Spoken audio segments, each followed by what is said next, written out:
بسم اللہ الرحمن الرحیم۔ اللہ کے نام سے شروع جو بڑا مہربان اور نہایت رحم کرنے والا ہے۔ دوستوں، آپ کو مومنہ ٹی وی پر ویلکم۔ آج میں آپ کے ساتھ ایک بہت ہی دلچسپ تاریخی واقعہ شیئر کرنا چاہتی ہوں۔ قوم سبا۔ تاریخ کے مطابق سبا جنوبی عرب کے ایک بہت بڑے قوم کا نام تھا۔ قدیم زمانے سے ہی پوری دنیا میں عرب کے اس قوم کو کافی شہرت حاصل تھی۔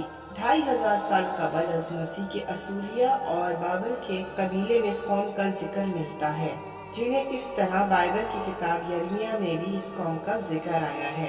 تاریخ کو کھنگالنے سے یہ معلوم ہوتا ہے کہ اسلام کے ظہور سے پہلے جزیرہ عرب میں بسنے والے اقوام کو مورخین طبقوں میں تقسیم کرتے ہیں، جو کہ عرب بائدہ، عرب اربا اور عرب مستعربہ کہلاتے ہیں۔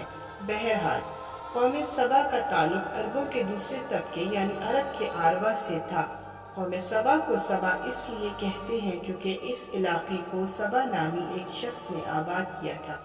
لہٰذا ابن عباس بیان کرتے ہیں کہ رسول اللہ صلی اللہ علیہ وآلہ وسلم سے سوال کیا گیا کہ سبا کوئی مرد تھا یا عورت یا کسی ملک کا نام ہے، تو آپ صلی اللہ علیہ وآلہ وسلم نے فرمایا سبا ایک مرد تھا جس کے 10 بیٹے تھے، ان میں سے 6 یمن چلے گئے تھے اور 4 شام چلے گئے تھے۔ صبح اور شام بھی نوح کے بیٹے بہتان کی اولاد تھے، یہی وجہ ہے کہ ان لوگوں کو قحطانی عربی کہا جاتا تھا۔ سبا کا اصل نام عبدالشمس تھا۔ اہل تاریخ میں بھی یہ لکھا ہے کہ عبدالشمس نے اپنے زمانے میں آخری نبی صلی اللہ علیہ وآلہ وسلم کی بشارت سنائی تھی اور وہ ایک نیک انسان تھا۔ سبا جنوبی عرب کے تمام قبائل کا جد امجد تھا۔ اس نے یمن کا مشہور شہر معرف کو آباد کیا تھا۔ ابن کثیر نے یہ بھی لکھا ہے کہ سبا بعد میں یمن کے بادشاہوں کا لقب ہو گیا تھا۔ ملکہ سبا یعنی بلقیس کا تعلق بھی اسی سلطنت سے تھا۔ قوم سبا کی سلطنتیں ایک زمانے میں اتنی طاقتور ہو گئی تھی کہ مصر، شام، ایران اور بند کے تمام علاقے تک پھیل گئے تھے، جہاں کی کھنڈرات پہ ان کے نشانات اب بھی موجود ہیں۔ قوم سبا کا عروج کا زمانہ 1100 قبل مسیح ہے۔ جب داؤد اور سلیمان علیہ السلام کی حکومت آئی تو یہ قوم ایک مالدار قوم کی حیثیت سے مشہور ہو چکی تھی۔ ابتدا میں اس قوم کے لوگ سورج کی پرستش کیا کرتے تھے، لیکن جب ملکہ بلقیس کی حکومت آئی تو سلیمان علیہ السلام کے ہاتھ میں اسلام قبول کیا اور شرک و بت پرستی ترک کر دی۔ امام ابن کثیر لکھتے ہیں کہ قوم سبا کے علاقے میں مورب نامی ایک شہر تھا۔ یہ شہر بلق نامی 2 پہاڑوں کے درمیان تھا۔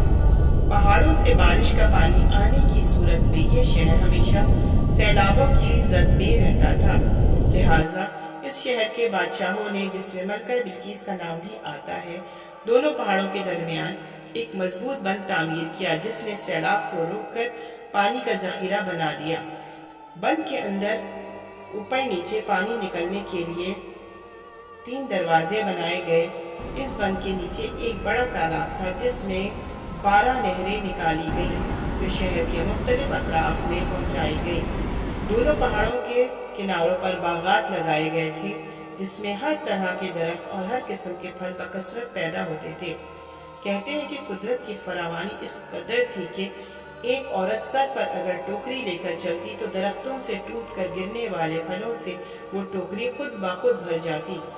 سینکڑوں میلوں میں پھیلے باغات کا سلسلہ دیکھنے سے یوں لگتا تھا یہ ایک خوابوں کا شہر ہے۔ ہر قسم کے پھلدار درختوں اور پھولوں کی کثرت سے پورا علاقہ معطر ہو گیا تھا، اور جب ہوا چلتی تو اس خوشبو سے لوگ لطف اندوز ہوا کرتے۔ وہیں خود اس علاقے میں اور عنبر اور مشک، دار چینی اور بے شمار چیزوں کی پیداوار ہوتی تھی۔ اللہ نے اس علاقے کو بلد طیبہ قرار دیا ہے جس میں سردی گرمی کا اعتدال اور آب و ہوا ایسی صحت بخش کہ پورے شہر میں مچھر، مکھی، بچھو جیسے موذی جانوروں کا نام و نشان تک نہیں ملتا تھا۔ کہتے ہیں کہ ملکہ بلقیس سے سلیمان علیہ السلام کا رشتہ ہو جانے کے بعد قوم سبا ایک لمبے عرصے تک توحید پر گامزن رہی، مگر بعد میں انہوں نے بغاوت اور سرکشی شروع کر دی اور لوگ کافر ہو گئے۔ ان کے اندر شرک و بت پرستی کا زور ہو گیا۔ انہوں نے المقام یعنی چاند دیوتا، اشتر یعنی زہرہ سے یعنی سورج دیوی اور اس طرح کے بہت سارے باطل دیوی دیوتاؤں کو پوجنا شروع کر دیا۔ نہ صرف شرک و بت پرستی بلکہ قوم سبا کے لوگ نہایت ہی عیش پسند اور اللہ کے ناشکرے بن گئے تھے اور مال و دولت کے نشے میں چور ہو چکے تھے۔ وہ خدا کی یاد سے غافل ہو گئے تھے۔ اتنے ساری نعمتوں اور راحتوں کی فراوانی کے باوجود وہ اللہ کو بھول بیٹھے اور دنیا کی دل فریبیوں میں مست ہو گئے تھے۔ قوم سبا کے لوگ اسراف کرنے لگے اور خدا کی دی ہوئی نعمتوں کو بے جا برباد کرنے لگے تھے۔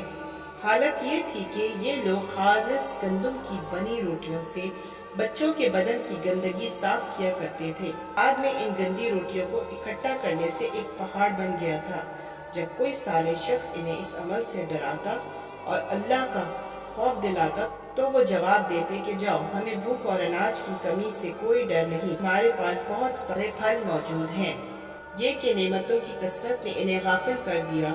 کہتے ہیں کہ وقتاً فوقتاً قوم سبا کی طرف 13 پیغمبر مبعوث کیے گئے، لیکن ان 13 پیغمبروں کا ذکر قرآن و حدیث یا کسی بھی تاریخ کے حوالے میں موجود نہیں ہے۔ ان انبیاء نے ان لوگوں کو خدا کی نعمتوں کا شکر بجا لانے کی تلقین کی اور بے جا اسراف سے توبہ کرنے کو کہا، لیکن ہر سرکش قوم کی طرح انہوں نے بھی انبیاء کی دعوت کا رد کر دی۔ اللہ نے انہیں سنبھلنے کی کافی مہلت دی، لیکن وہ اپنی کفران نعمت پر قائم رہے، لہٰذا اللہ نے ان کی گرفت کرنے کا فیصلہ کیا اور قوم سبا کے جرم کے پاداش میں ان پر اندھے چھچھندروں کو مسلط کر دیا گیا۔ ان صحرائی چھچھندروں اور چوہوں نے ان کے عظیم معرب ڈیم کا رخ کیا اور بند کو نیچے سے کھودنا شروع کر دیا اور اس میں سوراخ کرتے چلے گئے۔ چوہوں نے اس بند کے نیچے جگہ جگہ چھوٹے چھوٹے اور بڑے بڑے سوراخ کر دیے تھے۔ جب پانی کا ریلا آیا تو انہیں چوہوں کے ذریعے بنائے گئے سوراخوں سے نکلنے کا موقع مل گیا، جس سے یہ بند ٹوٹ گیا اور پانی پوری بستی میں پھیل گیا۔ قوم سبا کے تمام باغات کھیت پانی میں غرق ہو گئے۔